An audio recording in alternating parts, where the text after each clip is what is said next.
Assalamualaikum warahmatullahi wabarakatuh.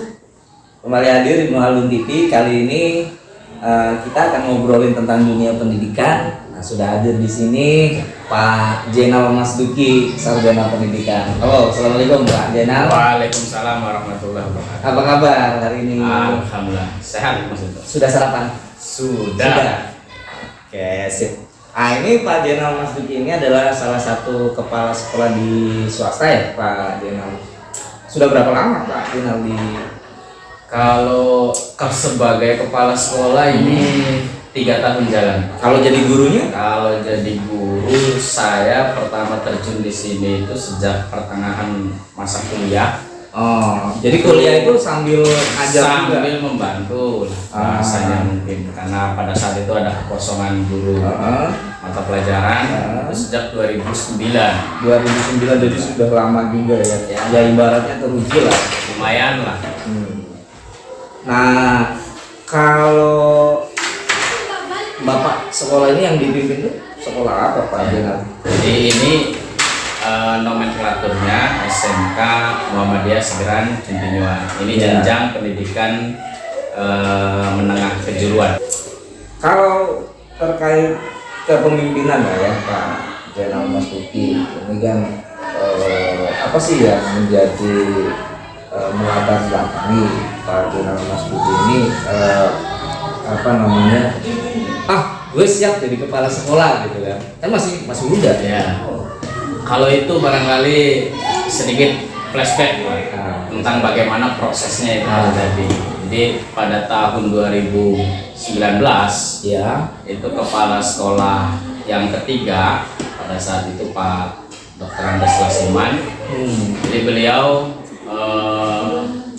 mengundurkan diri sebagai kepala sekolah karena secara persyaratan beliau terkendala dengan persoalan usia. Ada persyaratan juga. Karena kepala sekolah itu Pak tidak boleh melebihi dari batas usia yang ditentukan.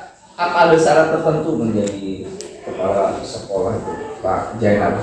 Ya kalau bicara persyaratan tentu ini mengacu pada 2 sumber. Karena sebagai sekolah yang dikelola oleh masyarakat, pertama syarat dari pemerintah yang diatur dalam Peraturan Menteri Nomor 40 Tahun 2021 itu tentang penugasan guru sebagai kepala sekolah. Di situ tertuang berbagai persyaratan.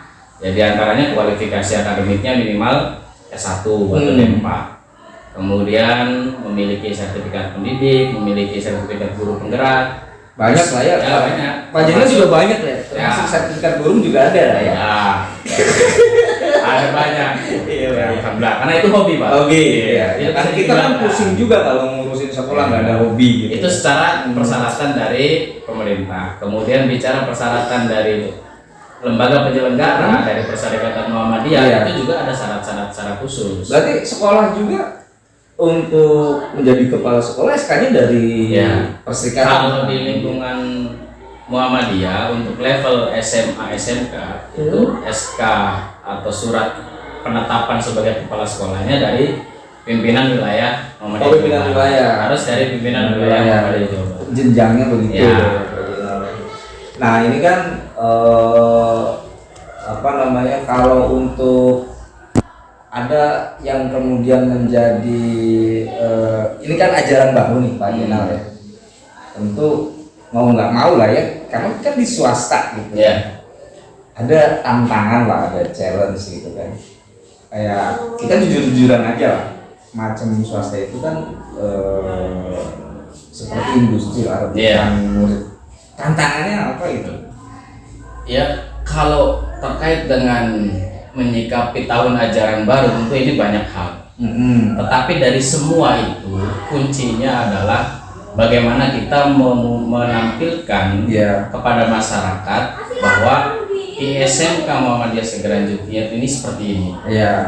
Anak-anak yang dititipkan di sini untuk belajar akan jadi seperti ini.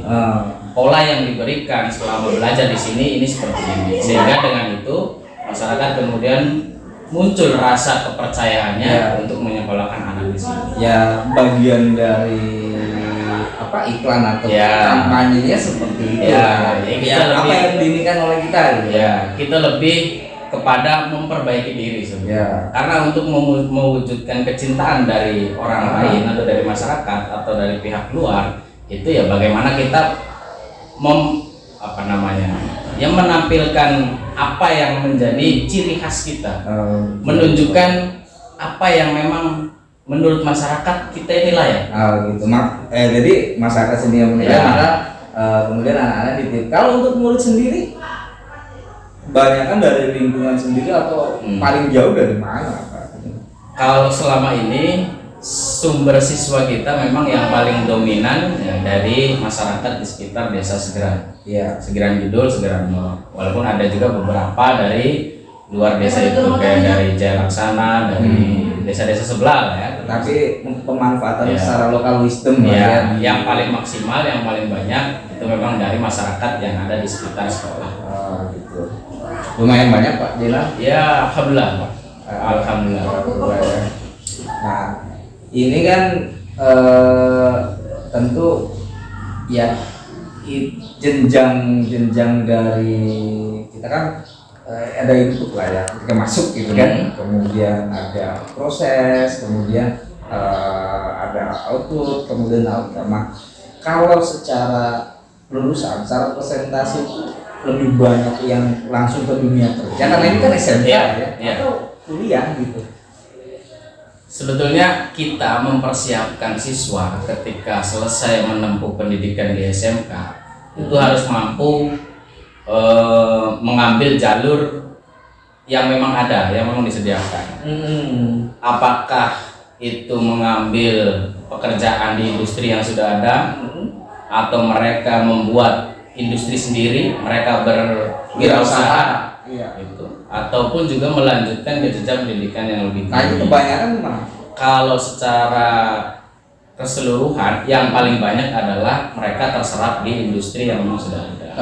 Jadi mereka passionnya terbentuk lah ya dari SMA ini, misalnya jurusan apa. Nah, jurusan kita juga ya memfasilitasi mereka. Pak Jenal, kalau siswa atau murid yang sudah atau alumni sudah lulus itu untuk apa banyak yang kuliah atau langsung kerja atau bagaimana secara presentasi? Secara keseluruhan kita mengarahkan siswa itu untuk bisa menempuh 3 jalan. Iya. Jalan pertama itu mereka harus siap di industri yang ada. Iya. Apakah bekerja di perusahaan-perusahaan tertentu yang apakah itu sudah berjejaring dengan kita atau belum. Kemudian jalan yang kedua, ini siswa juga harus siap ketika mereka berkeinginan untuk berwirausaha. Iya. Berusaha sendiri, membuka industri sendiri.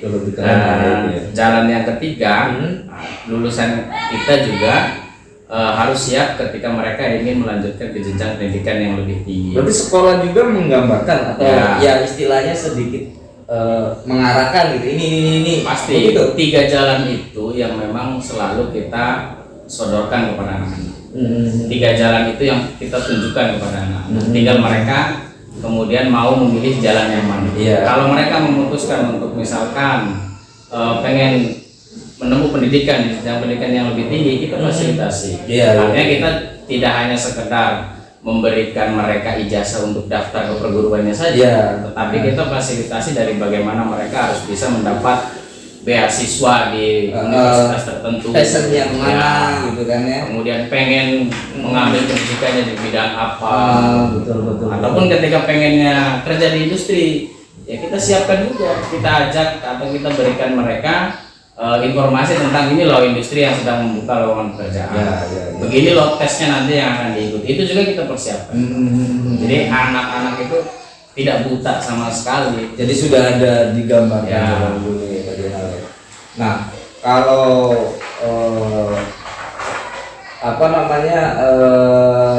terkait ini tentang generalisasi saja ya.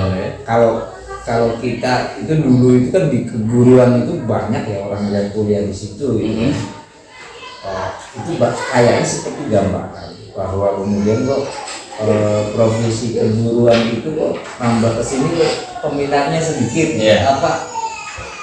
Apa karena peluang menjadi ASN atau kalau menurut pandangan Pak Jenal sendiri gimana? Karena banyak kan yang Pak Jenal udah sertifikasi kan?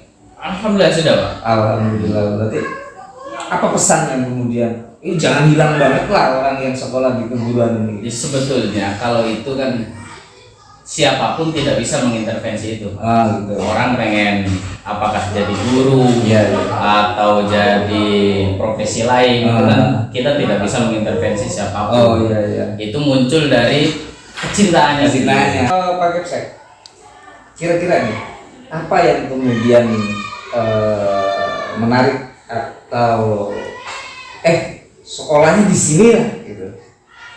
Ya. Pertama tentu ya, keberadaan lembaga pendidikan atau spesifik dalam hal ini adalah SMK Muhammadiyah Segeran.